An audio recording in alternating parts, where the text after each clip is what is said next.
Hello everybody, मेरा नाम है आदित्य पांडे और मैं पढ़ता हूँ ट्रिपल आईटी श्री सिटी में और कंप्यूटर साइंस के ब्रांच में। और आज हम देखने वाले हैं एग्जाम्पलर के सवाल, chapter some basic concepts of chemistry, जिसको हम ज्यादा फेमसली मोल कॉन्सेप्ट्स के नाम से जानते हैं। ठीक है, तो अगर हम स्टार्ट करें तो पहले टाइप के जो सवाल है वो बेसिकली हमारे एमसीक्यूज है, यानी कि मल्टीपल चॉइस क्वेश्चंस है।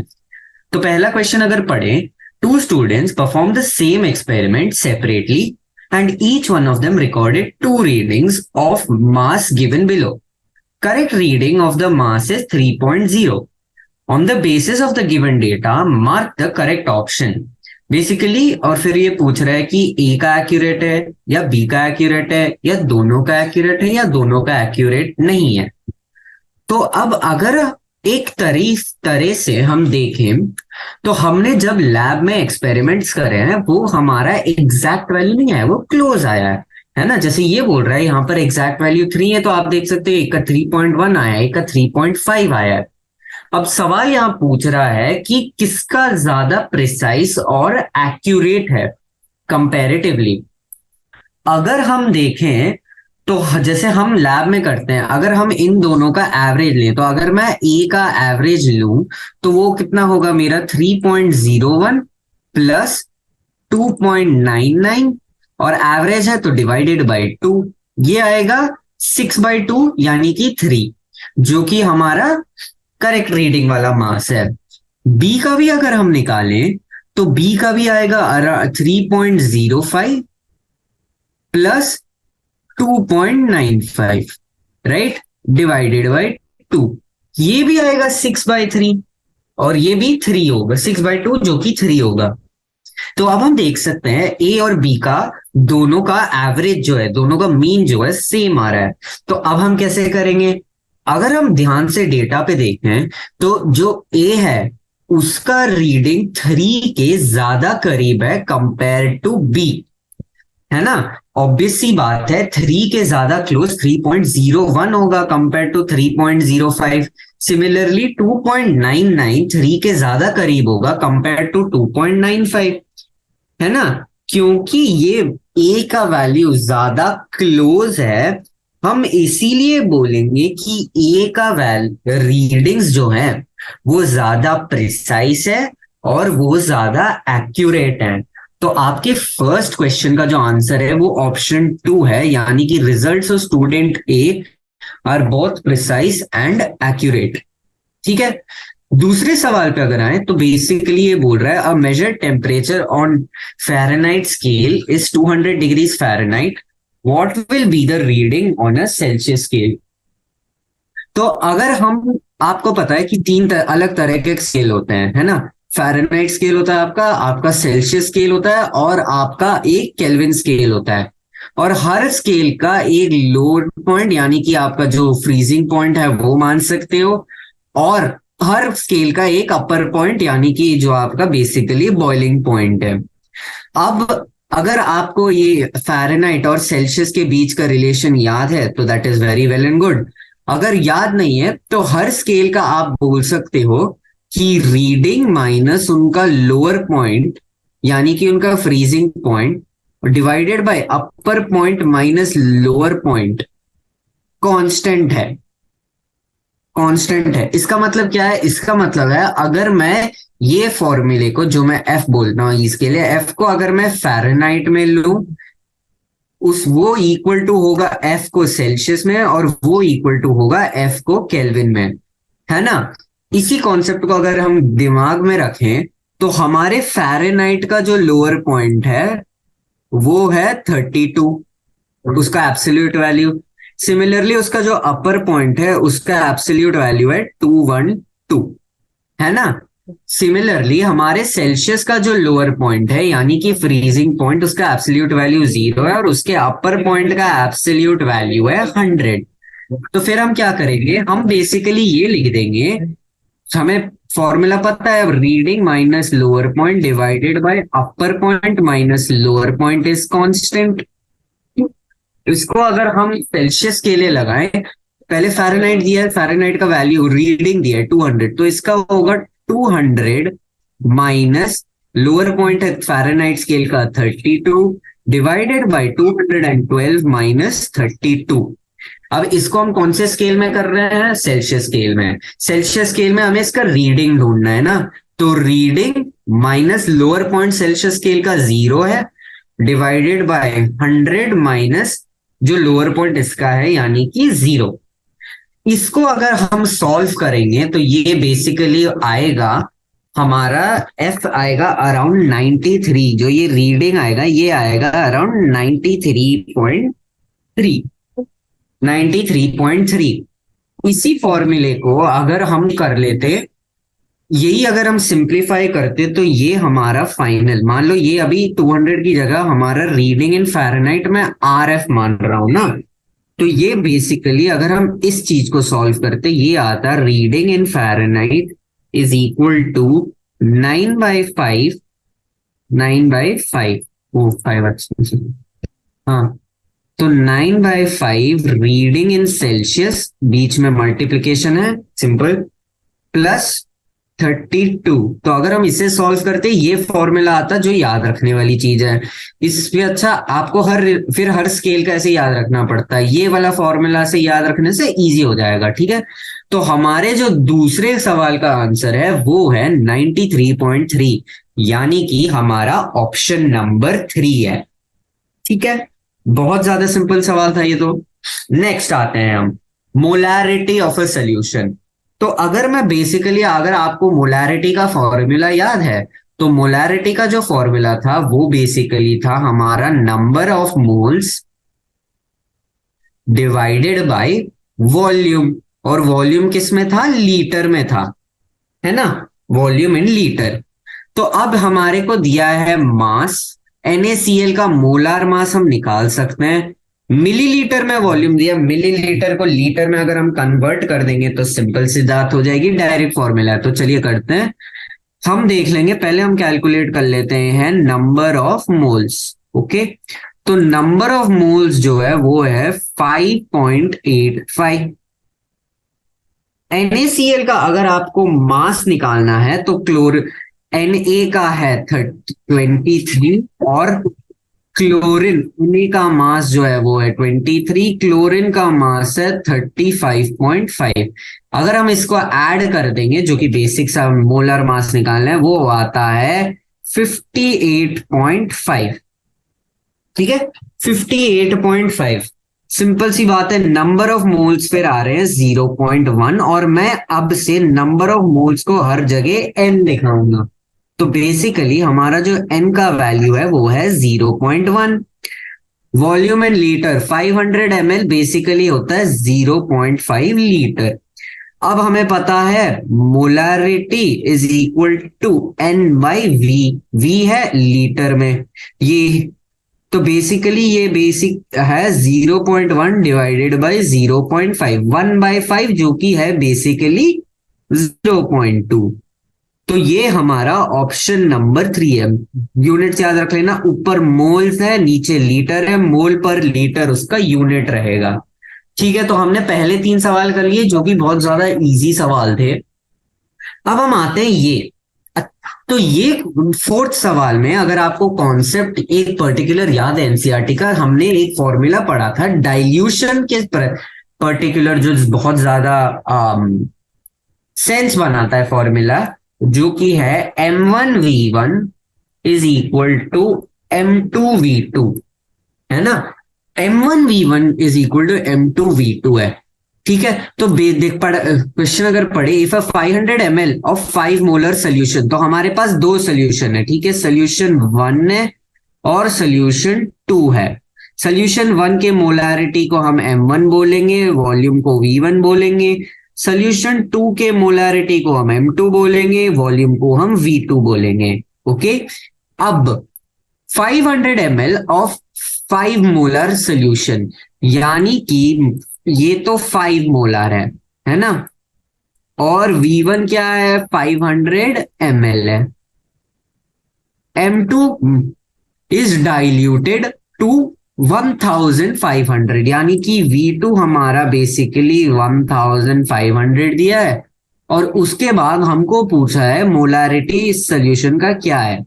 अगर हम M1V1 is equal to M2V2 लगाएं, अब देखो दोनों ml में, और ये बेसिकली होगा 5 इंटू 500 बाय 1000 लीटर में करने के लिए इज इक्वल टू M2, जो की वैल्यू ढूंढना है मेरे को, 1500 डिवाइडेड बाय 1000। तो 1000 को काट देगा, ये काट देगा, ये बेसिकली 3 कट जाएगा, 5/3 के करीब आ रहा है ना, 5/3 M2,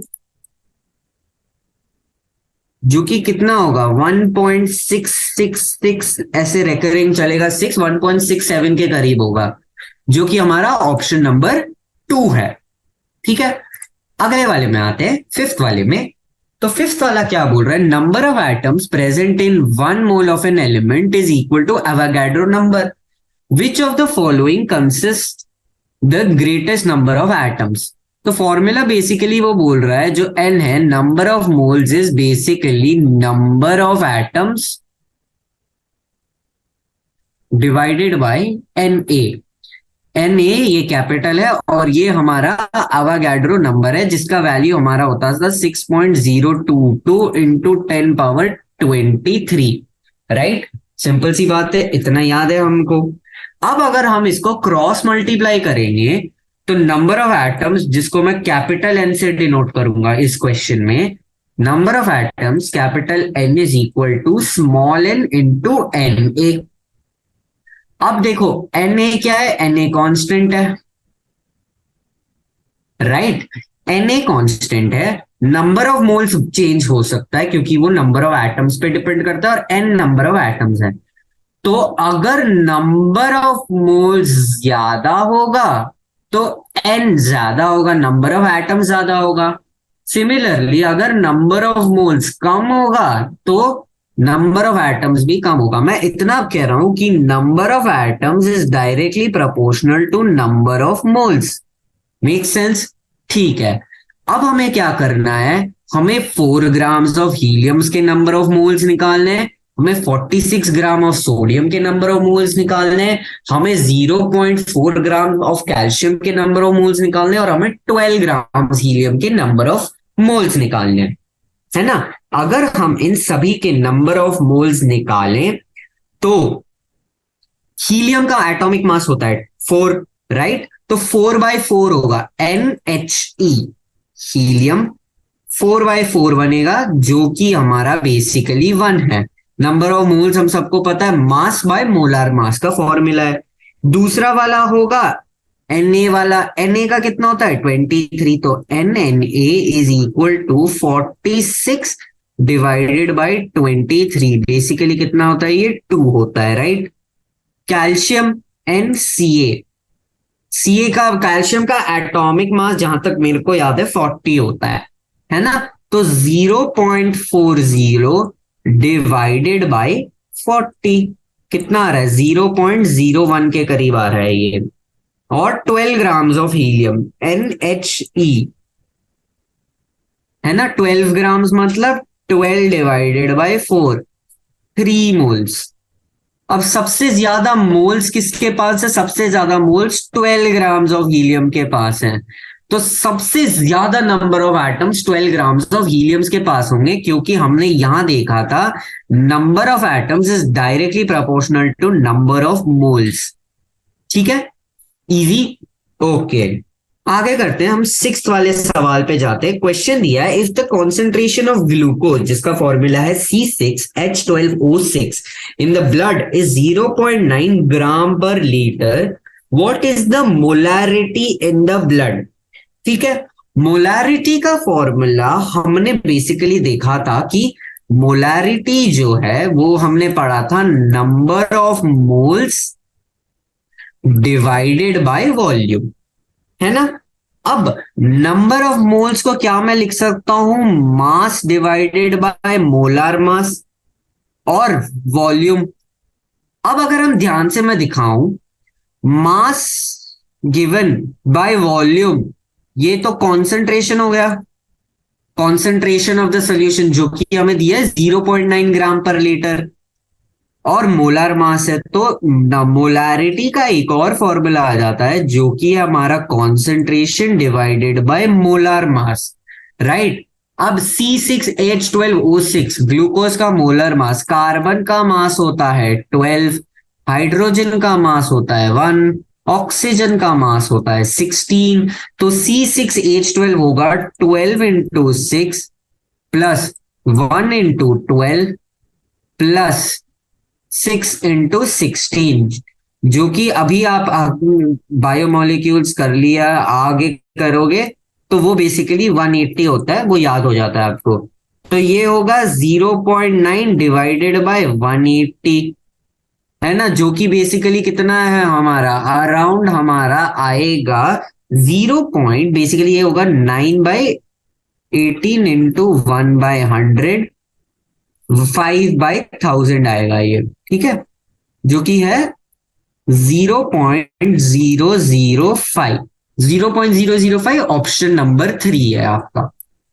मेक सेंस। अब molarity of the solution containing HCl in 500 grams of water, molality है ये। तो मोलालिटी का फॉर्मूला हमने पढ़ा था, नंबर ऑफ मोल्स। मोलालिटी देखो, अब मैं मोलारिटी को कैपिटल M से दिखाऊंगा हर जगह, मोलालिटी को मैं MO लिख दूंगा नीचे, छोटा MO, ताकि छोटा m क्योंकि हम मास गिवन के लिए भी यूज करेंगे कभी कभी, तो MO मोलालिटी के लिए, ठीक है। तो मोलालिटी कंटेन्स 18। अब मोलालिटी बेसिकली फॉर्मूला है number of moles divided by mass of solution, और ये मास होता है किलोग्राम में, केजी में। अब क्योंकि ये मास केजी में होता है, नंबर ऑफ मोल्स बता सकते हो HCl का क्या होगा, 18.5 होगा उसका मोलार मास, 18.5, 35.5 प्लस 1, सॉरी, इसका मास होगा 36.5 HCl, राइट। मास, मोलार मास HCl का है 36.5। नंबर ऑफ मोल्स अगर मैं कैलकुलेट कर लूं यहां पर साइड में एक बार, number of moles of HCl, mass given 18.25 divided by 36.5, right. तो ये बेसिकली कितना आएगा, 0.5 के करीब आएगा। तो नंबर ऑफ मोल्स तो आ रहा है मेरा 0.5, उसी के साथ साथ मास किलोग्राम में 500 ग्राम 0.5 किलोग्राम होता है, तो 0.5 डिवाइडेड बाय 0.5, मोलालिटी मेरा बेसिकली आ गया 1 छोटा m लिया। तो ये कौन सा हुआ, ये मेरा ऑप्शन 4 हो गया, 7th वाला।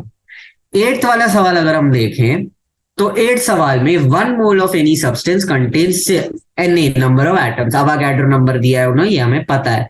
Number of molecules of H2O present in 100 ml of ये, ठीक है। तो तुम्हें बेसिकली नंबर ऑफ मॉलिक्यूल्स पढ़ना है। तो एक चीज मैंने आपको बताई थी, ये देखो, मोलारिटी दिया है यहां पर और वॉल्यूम दिया है। तो हमने पढ़ा था मोलारिटी जो है वो नंबर ऑफ मोल्स है और वॉल्यूम है, सिंपल सी बात है, वॉल्यूम लीटर में है बेसिकली, ठीक है। अब वॉल्यूम लीटर में, अब हमें ढूंढना है number of molecules, number of moles और मॉलिक्यूल्स, नंबर ऑफ मोल्स अगर हम यहां से निकाल लें तो फिर तो एक सिंपल फॉर्मूला हमें पता है, number of molecules divided bye Avogadro's number, number of moles बनता है, राइट। अगर मैं इसको इधर डाल दूं तो मेरा क्या बनेगा, molarity is number of molecules divided by Avogadro number into volume, simple सी बात है। अब 100 ml को अगर मैं लीटर में बनाऊंगा, है ना, 100 ml लीटर्स में, ओके। अब हमारा क्या है, तो हम इस तरह से मोलारिटी, ये नंबर ऑफ मोल्स का जो फॉर्मूला बना है हमारा, ये यूज होता है, राइट। अब मोलारिटी दिया है 0.02, वॉल्यूम डाल देंगे नंबर ऑफ एटम्स ढूंढना है। अवोगाड्रो नंबर है 6.022 जो इन्होंने क्वेश्चन में दिया है इंटू 10 पावर 23। बचा वॉल्यूम, वॉल्यूम 100 ml है। अब क्योंकि वो 100 ml है मतलब वो 0.1 L है। वॉल्यूम लीटर में हमेशा याद रखना, ठीक है। अब हमें क्या करना है, सिंपली क्रॉस मल्टीप्लाई करना है। अगर हम क्रॉस मल्टीप्लाई करेंगे 0.02 इंटू 6.022 इंटू 0.1 डेसिमल वाले सारे इंटू 10 पावर 23, राइट। अगर मैं इसको ऐसे कर दूं, ठीक है, मैं इनके डेसिमल्स हटा देता हूं, तो ये डिवाइडेड बाय 100 है, ये डिवाइडेड बाय 1000 है, और ये डिवाइडेड बाय 10 है। तो ये होगा 12044 डिवाइडेड बाय 1000, और मैं 100 इंटू 10,000 होगा वो इससे कट करके, तो ये 10 पावर 20 हो जाएगा, ठीक है।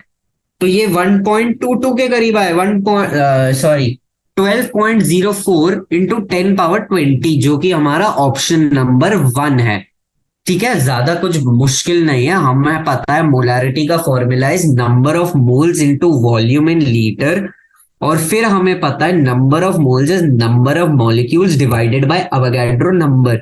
उसको हमने मोलारिटी के फॉर्मूले में डाला और फिर बस हमने सब बाकी कर दिया है। अगले क्वेश्चन पे आते हैं, मास percent of carbon in carbon dioxide. तो बेसिकली कितना कार्बन है कार्बन डाइऑक्साइड में, ठीक है। सो कार्बन डाइऑक्साइड का सबको फॉर्मूला पता है, होता है CO2। अगर इसका मॉलिक्यूलर मास निकाल लो 12 + 2 × 16 है, राइट, जो कि आता है 44। अब हमें क्या करना है, हमें पता है एक कार्बन है 12 का, राइट, मतलब 12 आउट ऑफ 44 उसमें कार्बन है। परसेंटेज निकालना है, 100 कर दो उसको, खत्म बात। इसको अगर तुम सॉल्व करोगे ये अप्रोक्सीमेटली आता है 27.27 के करीब, जो कि ऑप्शन नंबर 2, ठीक है। सिंपल सवाल था। Empirical formula and the molecular mass is this, what is the molecular formula. तो एक चीज होता है, हमें पता है हमारा जो मॉलिक्यूलर फॉर्मूला है, हमारा एम्पेरिकल फॉर्मूला एक पर्टिकुलर एन से मल्टीप्लाई हो जाता है, सारे नंबर ऑफ एटम्स। वो एन निकालने का फॉर्मूला जो है, वो एन निकालने का फॉर्मूला बेसिकली है molecular mass divided by empirical mass, ठीक है। Molecular mass divided by empirical mass है। मॉलिक्यूलर एम्पेरिकल फॉर्मूला दिया है CH2O, मतलब कि इसका 12 + 1 × 2 2 + 1 × 16 16 है इसका आंसर, जो कि करीब आ रहा है 30 आ रहा है, करीब क्या 30 ही है। मॉलिक्यूलर मास दिया है, तो अगर मैं n निकाल लूं, इस सब्सटेंस का n होगा 180 डिवाइडेड बाय 30। सिंपल सी बात है, 30 यानी कि 6 आ रहा है। यानी कि अब ये वाला फॉर्मूला लगा लेंगे हम, मॉलिक्यूलर मास एम्पेरिकल मास। एम्पेरिकल फॉर्मूला क्या है, CH2O, राइट। n का वैल्यू निकला 6। अब क्या होगा, 6 को हर कोएफिशिएंट से मल्टीप्लाई कर दो, C6 H2 × 6 है, यानी कि 12O6। जो हमारा रिक्वायर्ड मॉलिक्यूलर फॉर्मूला है वो है C6H12O6, जो कि हमारा ऑप्शन नंबर 3 है। ओके, सिग्निफिकेंट फिगर्स के बारे में आते हैं। तो हमें पता है कि सिग्निफिकेंट फिगर्स का ये छोटा सा जो पार्ट था डेंसिटी और मास की है, हमें पता है basically density is equal to mass by volume. If density of a solution is 3.12, mass is this, तो कितना आएगा, देखो ये क्या होगा, 3.12 into volume 1.5 is equal to mass, right. अगर मैं इसको एक्चुअली में सॉल्व करूंगा तो ये कितना आएगा, ये आएगा 4.68। तो अब देखो यहां 2 है ना, इन अवे कम वाले को ले लो, तो कम वाले को लोगे मतलब 2 डिजिट होना है, यहाँ 3 है, तो क्या करो 68 राउंड ऑफ कर दो 74.5, 4.7 के करीब इसका आंसर है, 4.7 यानी कि ऑप्शन नंबर 1। ठीक है, नेक्स्ट क्वेश्चन में आते हैं हम। Which of the following statements about a compound is incorrect? Option A है a molecule of a compound has atoms of different elements. A compound cannot be separated into its constituent by physical methods of separation. Retains physical properties of the constituent elements. Or option D, ratio of atoms in different elements in a fixed. ठीक है, अब देखो option A, दो तीन अलग atoms एक साथ आते हैं और कंपाउंड, हम वाटर का एग्जांपल मान के चलते हैं, ठीक है इस पे। ठीक है, तो वाटर में पता है हमें दो अलग वो आ रहे हैं, एलिमेंट्स आ रहे हैं ना, हाइड्रोजन ऑक्सीजन, तो ऑप्शन नंबर 1 तो करेक्ट है। ऑप्शन नंबर 2 देखिए, तो वाटर का ही एग्जांपल ले तो फिजिकल मेथड से क्या हम हाइड्रोजन और ऑक्सीजन को अलग कर सकते हैं? नहीं, नहीं तो हमारा हाइड्रोजन ऑक्सीजन ऐसे ही अलग रहता हमेशा। ठीक है, थर्ड ऑप्शन अगर हम देखें, a compound retains the physical properties of its constituent elements, क्या ये सही है? क्या वाटर के पास हाइड्रोजन और ऑक्सीजन की प्रॉपर्टीज हैं? ऑक्सीजन एक फ्लेमेबल गैस है, राइट? ऑक्सीजन की वजह से आग जलता है, क्या वाटर की वजह से आग जलता है? नहीं, तो ये ऑब्वियसली हमारा इनकरेक्ट स्टेटमेंट हो गया। और ratio of atoms of different elements in a compound is fixed. Hydrogen 2 आएंगे, ऑक्सीजन 1 आएगा, हाइड्रोजन ऑक्सीजन 2:1 के रेशियो में हमेशा कंबाइन करेंगे, है ना? तो इस और 12th वाले का आंसर है option 3, compound retains the physical properties of its constituent elements. अगला वाला देखें तो एक रिएक्शन दिया है बेसिकली हमें, और फिर पूछा है what is which of the following statements is correct about the given reaction, right? पहला बोला है total mass of iron and oxygen in reactants is equal to total mass of law in product and therefore it follow law of conservation of mass. Total mass of reactant is equal to total mass of product. Law of multiple proportion is followed. Amount of FeO3 can be increased by taking any one reaction in excess, and Fe2O3 is produced while will decrease in the amount of one, and if the amount of any one of the reactant is taken in excess. ठीक है, तो हमें देखना है कि correct statement क्या है। Obvious सी बात है, ये रिएक्शन बैलेंस्ड है तो ये अच्छी बात है। अगर आपको Fe का मास पता है तो वेरी गुड, तो फिर बहुत इजी है, सिंपल कैलकुलेशंस है। ठीक है, यहां पर आप एक चीज याद रखिए, टोटल मास ऑफ रिएक्टेंट और total mass of product same नहीं आएगा। अगर आप कैलकुलेट करें, आयरन का शायद 56 है ना, और यहां पर हम देखें तो फिर बैलेंस रिएक्शन है लेकिन मास सेम तब भी नहीं आएगा। ठीक है, क्योंकि लॉ ऑफ मल्टीपल प्रोपोर्शन यहां पर फॉलोड नहीं है। अगर हम law of conservation of mass देखें, जो कि हमें ये बोलेगा mass of iron and oxygen in reactant is equal to total mass of iron and, यानी कि अगर हम इस साइड आयरन का मास लें, रिएक्टेंट साइड में आयरन का मास लें, तो वो सेम होगा, और यहां पर आयरन का मास ले सेम आएगा। वो आएगा क्योंकि रिएक्शन बैलेंस्ड है, राइट? तो देख सकते हो ऑप्शन नंबर 1 जो है लॉ ऑफ कंजर्वेशन ऑफ मास वाला, वो करेक्ट है। लॉ ऑफ कंजर्वेशन ऑफ मास के ऊपर हमारा अगला क्वेश्चन ये आता है कि विच of the following reaction is not correct. आप एक चीज हमेशा याद रखो, लॉ ऑफ कंजर्वेशन ऑफ मास का एक बेसिक रिक्वायरमेंट ये है कि आपका जो रिएक्शन है वो बैलेंस्ड होना चाहिए। और अगर हम क्लियरली देखें, जो ऑप्शन नंबर 2 है C3H8 ये वाला, यहां पर ये रिएक्शन बैलेंस्ड नहीं है, तो ऑटोमेटिकली ये law of conservation of mass follow नहीं करेगा। तो फिर नहीं करेगा तो नहीं करेगा। ठीक है, क्वेश्चन नंबर 15 को अगर हम the following statement indicate law of multiple proportion. ठीक है, तो लॉ ऑफ मल्टीपल प्रोपोर्शन के ये क्वेश्चन में हमें बेसिकली देखना है, sample of a carbon dioxide is taken from any source will always have carbon and oxygen in the ratio 1:2। सही बात है ये, है ना? ठीक है, लेकिन क्या ये मल्टीपल प्रोपोर्शन को फॉलो कर रहा है? नहीं, ये फिक्स्ड रेशियो वाला जो लॉ है वो वाला है, राइट? अब carbon forms 2 oxide CO and CO2 where masses of oxygen when combined with fix mass of carbon are in a simple ratio. ये एक स्टेटमेंट है, ये इन अ वे वो लॉ ऑफ मल्टीपल प्रपोर्शन का ही स्टेटमेंट है। तो इसीलिए यहां पर जो ऑप्शन नंबर 2 है हमारा करेक्ट ऑप्शन है। ठीक है, अब आते हैं हम सेकंड पार्ट पे, जो कि है हमारा मल्टीपल चॉइस क्वेश्चन, जिसमें 22 क्वेश्चन, ज्यादा नहीं है, छोटे ही। यहां पर इस सेकंड पार्ट का ये खासियत है कि यहां पर मल्टीपल ऑप्शंस करेक्ट है। हमने अब तक देखा कि सिंगल ऑप्शंस करेक्ट नहीं होंगे, अब से यहां से मल्टीपल ऑप्शंस करेक्ट हैं। तो अगर हम देखें 1 mole of oxygen gas at STP, STP क्या है? एसटीपी है स्टैंडर्ड टेम्परेचर एंड प्रेशर।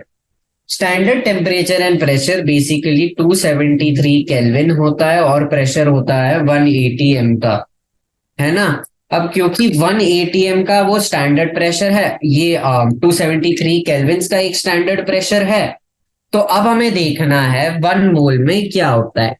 ठीक है, एचटीपी के बारे में आपको एक और चीज ये याद रखनी है कि एट एसटीपी 3-4 चीजें हो जाती हैं एक साथ। क्या होता है? एक तो ये है कि, एक मिनट, हाँ, एसटीपी में हमारा 1 मोल हो जाता है, हमारा 273 केल्विन हो जाता है और 180 एम प्रेशर हो जाता है, राइट। तो इन 3 कंडीशन के अकॉर्डिंग 1 मोल में कितने मॉलिक्यूल्स होते हैं? अवोगाड्रो नंबर, तो ऑप्शन ए करेक्ट है। 1 मोल में मास ऑफ ऑक्सीजन कितना है? मास मोलर मास के इक्वल होगा। मोलर मास O2 का कितना होता है? ऑक्सीजन गैस का O2 का 32, राइट। मोलर मास O2 को होता है 32। Excuse me. तो क्वेश्चन 16 में पहला ऑप्शन करेक्ट है और फोर्थ ऑप्शन करेक्ट है, तो इसका जो बेसिक आंसर है वो है option 1 and option 2। 17th question अगर हम देखें तो H2SO4 प्लस 2NaOH का ये रिएक्टेंट है, बैलेंस रिएक्शन दिया है Na2SO4 प्लस H2O, वो 2 होते हैं। अब हमें बोला है when 1 litre of sodium 1 liter of 0.1 molar sulfuric acid is reacted with 1 liter of 0.1 molar either amount is formed and its molarity amount of वो बेसिकली पूछ रहा है कि अगर मैं रेड कलर से देता, H2SO4 का 1 लीटर ले, 0.1 मोलार वाला सल्फ्यूरिक एसिड ले, और NaOH के हम ले 1 लीटर और 0.1 मोलार का सोल्यूशन, इन दोनों को रिएक्ट करेंगे तो हमें कितना मास ऑफ Na2SO4 मिलेगा और उसका मोलारिटी कितना होगा। ठीक है, एक चीज आपको याद रखनी है, अगर हम इनको नंबर ऑफ मोल्स में कन्वर्ट कर लें, ठीक है, नंबर ऑफ मोल्स में अगर हम कन्वर्ट कर ले तो ये सवाल आराम से हो जाएगा, राइट। तो हमें पता है molarity is equal to moles divided by volume. अब क्योंकि वॉल्यूम 1 है, number of moles is basically molarity, simple सी बात है। अगर अब एक यहाँ पर रब कर देता हूं मैं, ठीक है। तो इसका अगर हम देखें नंबर ऑफ मोल्स आएगा 0.1, इसका नंबर ऑफ मोल्स आएगा 0.1। तो 0.1 मोल्स ऑफ H2SO4 रिएक्ट करेगा 0.1 मोल्स ऑफ NaOH के साथ, है ना।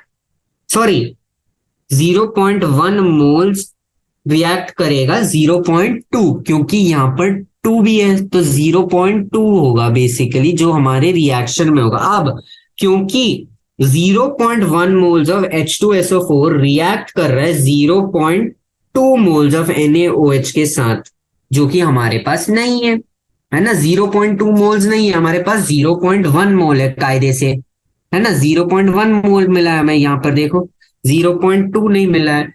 अब अगर हम देख, मैं क्या बोलना चाहता हूं, या देखो हमारे पास 0.1 दिया है, यहाँ पर 0.1 दिया है, रिएक्शन के according 0.1 H2SO moles of H2SO4 0.2 moles के साथ रिएक्ट कर रहा है ना। 0.1 मोल्स ऑफ H2SO4 रिएक्ट कर रहा है 0.1 moles of 0.2 moles of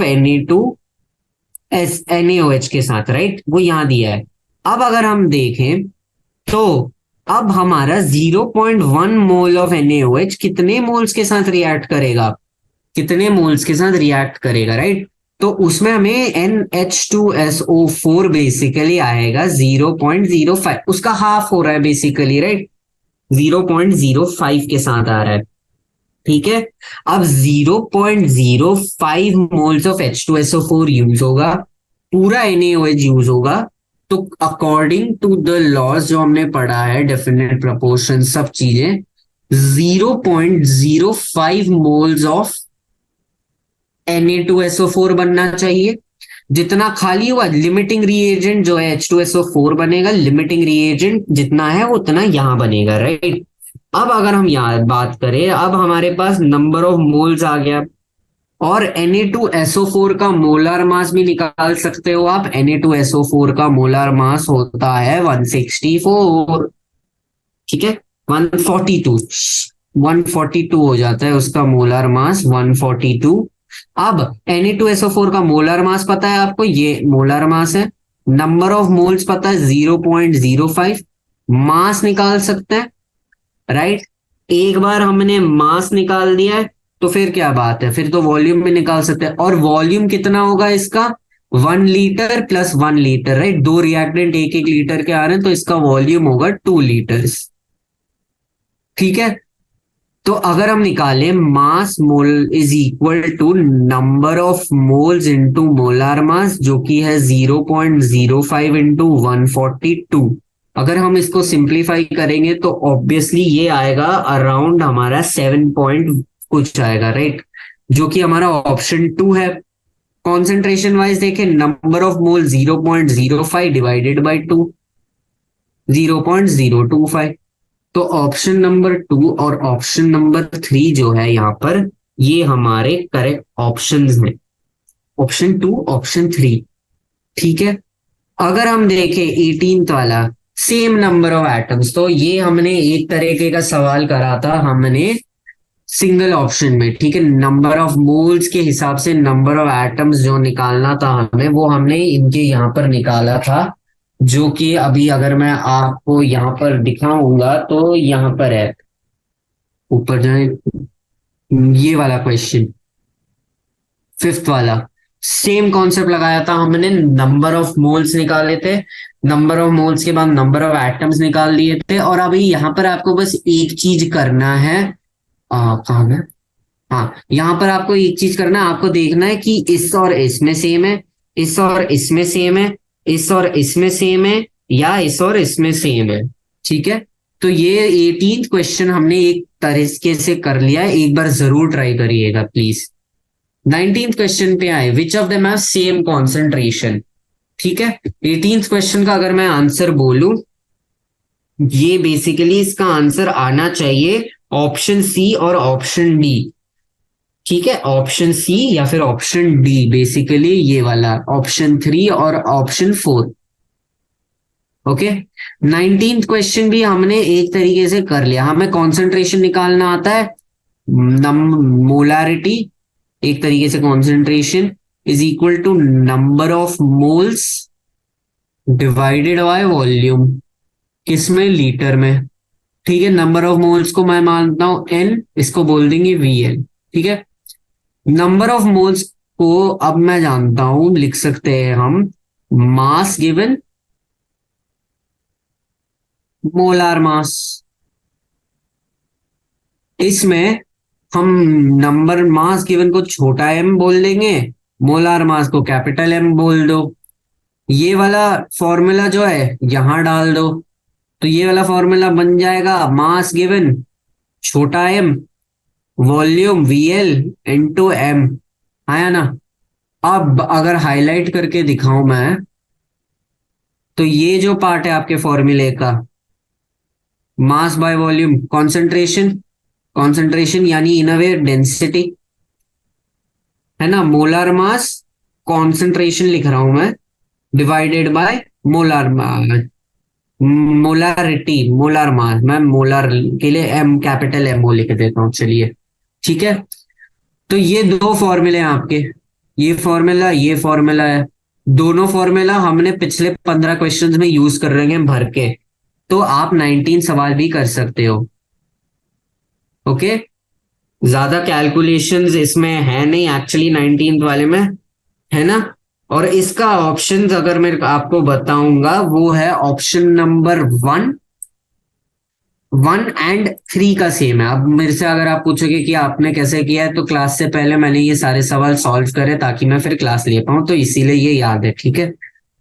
20th question, 16 grams में कितने मॉलिक्यूल, अच्छा ये वाला कर ही ले, ठीक है। 20th वाला क्या है, नंबर ऑफ मोल्स पता नहीं है, ठीक है।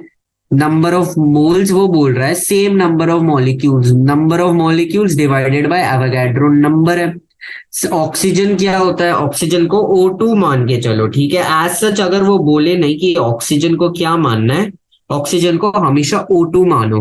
O2 का मोलर मास होता है 32, तो नंबर ऑफ मोल्स होगा 16 डिवाइडेड बाय 32, 1/2 0.5, है ना। अब मैं ये मल्टीप्लाई यहां कर दूंगा, तो इससे ये फॉर्मूला बन जाएगा, number of atoms is equal to number of moles into Avogadro number. अब ये पूछ रहा है नंबर ऑफ मॉलिक्यूल्स किस किस में सेम है। अब मैं अगर पहले वाले का नंबर ऑफ मोल्स निकालू, कार्बन मोनोऑक्साइड है, तो उसका होता है 28, है ना। मोलार मास तो क्लियरली ये 0.5 के करीब तो नहीं आएगा। N2 का अगर हम देखें, 28 है, 17 17 28 है, नहीं होगा, 1 आएगा। 14 grams of N2, 14 grams of N2 मतलब 14 डिवाइडेड बाई 28, N2 का मास होता है 28, 1/2 0.5, राइट। तो ये आ रहा है, और अगर मैं फोर्थ वाले का भी देखूं, ये भी आ रहा है, ठीक है। तो 20th का ऑप्शन 3 ऑप्शन 4 है। अगला वो पूछ रहे विच of the following is the unitless question, simple direct theory का क्वेश्चन है। मास परसेंट और मोल फ्रैक्शन जो होते हैं आपके, ये लिमिट यूनिटलेस टर्म्स होते हैं, ठीक है। अब आते हैं डाल्टन्स एटॉमिक थ्योरी पे। तो Dalton's atomic theory is given below, compounds are formed when atoms of different elements combined in a fixed ratio. अब इनमें से कौन से जो लॉ है इसमें एप्लीकेबल नहीं है। एवोगैड्रो लॉ तो बिल्कुल एप्लीकेबल नहीं होगा, क्योंकि Avogadro law number of molecules के बारे में बात करता है। बचे 3 लॉ, ठीक है। तो एक ऑप्शन 4 तो करेक्ट है, लेकिन ये मल्टीपल है तो हम देखेंगे, ठीक है। बाकी है law of multiple proportion, law of definite proportion और law of conservation of mass, ठीक है। अब अगर हम कायदे से देखें, 2 डिफरेंट एलिमेंट्स फिक्स्ड रेशियो में कंबाइन कर रहे हैं, डेफिनेट प्रोपोर्शन और मल्टीपल प्रोपोर्शन वाला तो सेटिस्फाई कर रहा है ये, है ना। और मतलब ऑप्शन 2 और ऑप्शन 3 जो है, ये स्टेटमेंट सेटिस्फाई कर रहा है। कौन सा स्टेटमेंट, ये वाला, compound are formed when atoms of different elements combined in a fixed ratio, right.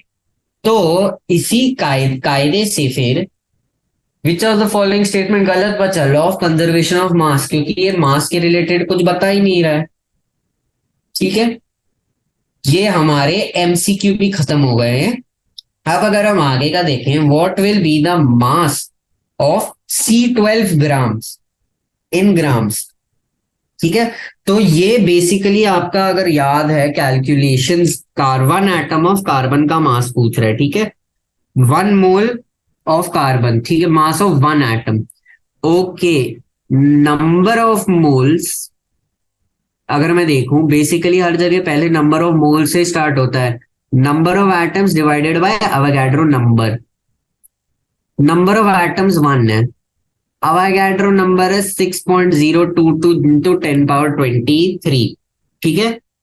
तो फिर कितना होगा यहां पर, एक एटम में नंबर ऑफ मोल्स कितने होंगे, 1 डिवाइडेड बाई Na। मैं पूरा नहीं लिख रहा अभी एवोगैड्रो नंबर, बाद में कैलकुलेशन के टाइम लिख लूंगा। अब ये तो मोल्स हो गया, पर मेरे को एक और फॉर्मूला पता है जहां मैं नंबर ऑफ मोल्स को लिख सकता हूं as mass divided by molar mass. और C12 का एटम का मोलर मास होता है 12। तो मैं इस क्वेश्चन के लिए डायरेक्टली लिख रहा हूं मास डिवाइडेड बाय 12। इसको मैं अगर इससे इक्वेट करूं, क्योंकि दोनों नंबर ऑफ मोल्स हैं, राइट, मैं कर सकता हूं। तो मास divided bye 12 into 1 divided by Na, cross multiply करो, रिक्वायर्ड मास कितना होगा 12 divided by 6.022 into 10 power 23, numerical type answer होगा, है ना। अब देखो, अगर 6 होता तो ये 12 होता, 12 सीधे 2 आता, राइट। 6 से कम होता तो ये कितना 12, अगर 6 से कम होता, राइट, मतलब 6 और 5, 5 में होगा कितना 2.4, तो वो ज्यादा होता, राइट। यहां पर इस साइड अगर आएंगे नंबर लाइन के तो हमारा 2 से लेस होता, तो ये 1.99 इंटू 10 पावर ये ऊपर आ जाएगा -23 के करीब होगा। रफ अप्रोक्सीमेशन करा है मैंने, ये एग्जैक्ट वैल्यू नहीं है, मैं अभी भी बोल रहा हूँ 1.99 के करीब ये इसका बेसिकली आएगा।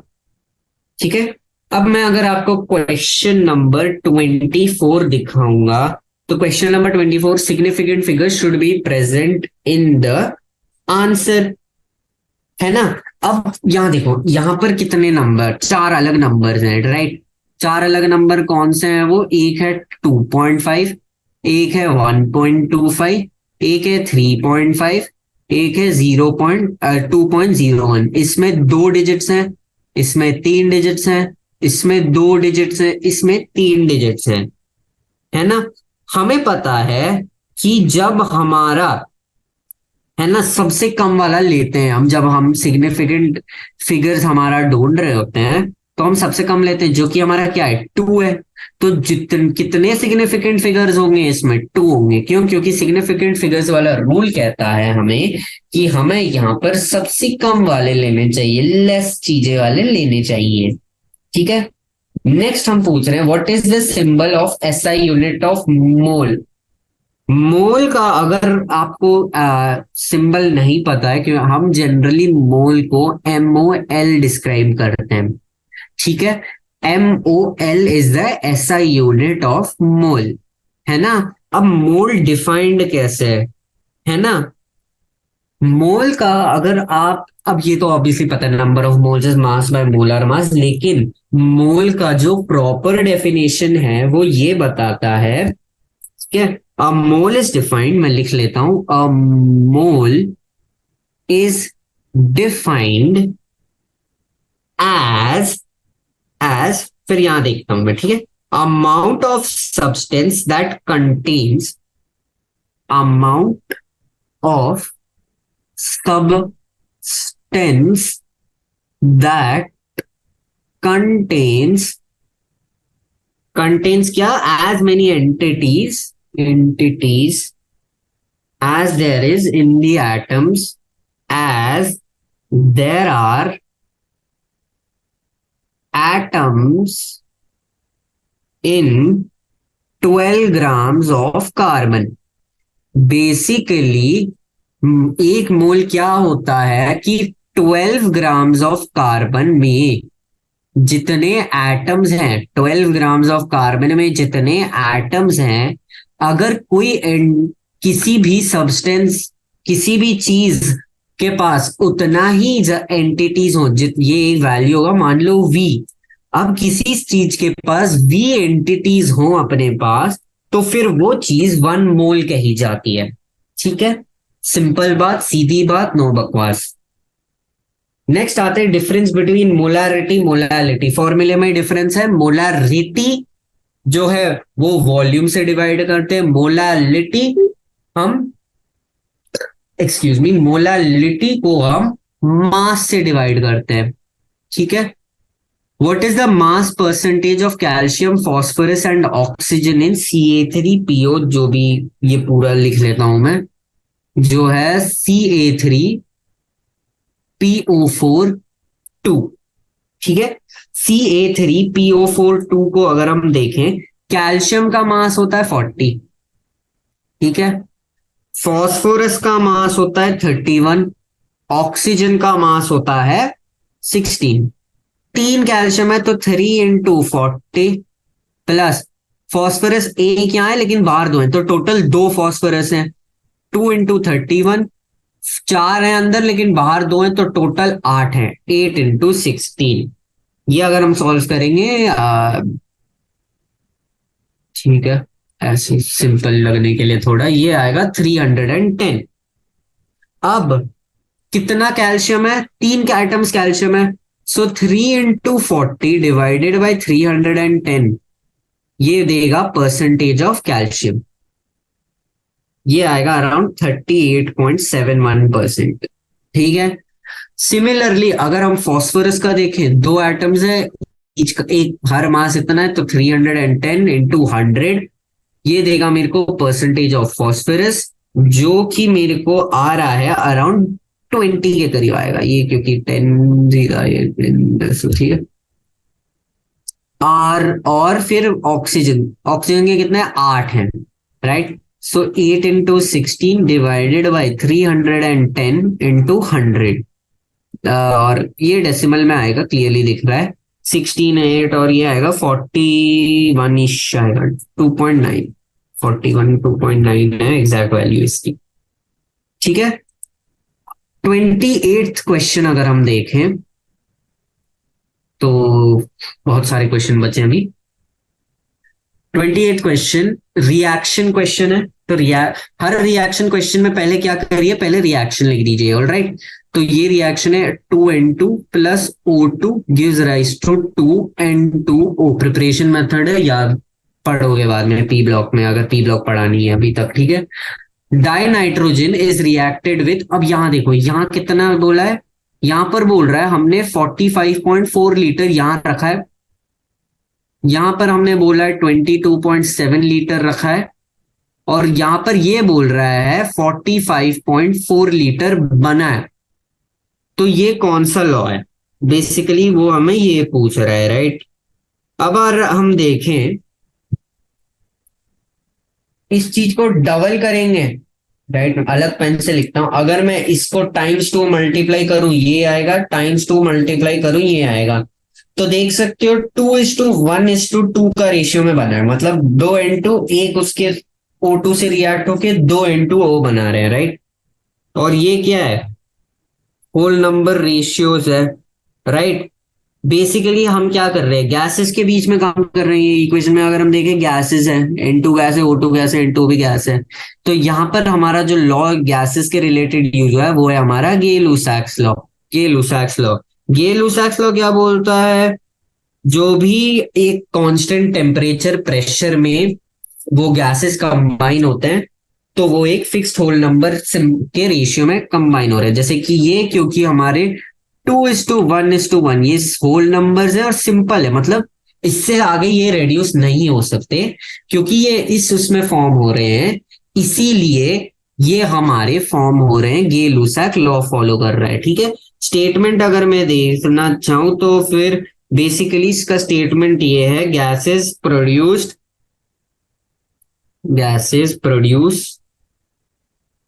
इन a reaction combine in a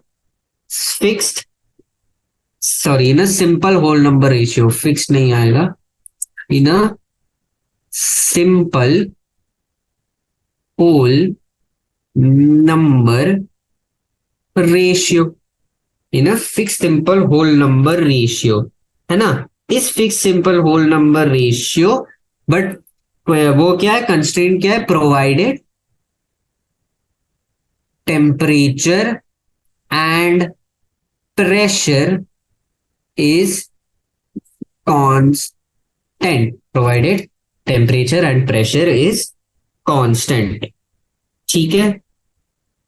तो ये हमने आज कर दिए हैं 28 क्वेश्चंस आपके। ठीक है। टोटल आपके किताब में 45 क्वेश्चन है, तो हमारे पास लगभग कितने 17-18 क्वेश्चंस बचे हुए हैं, तो ये हम ले लेंगे अगले क्लास में, जो बचे हुए 17 क्वेश्चंस हैं।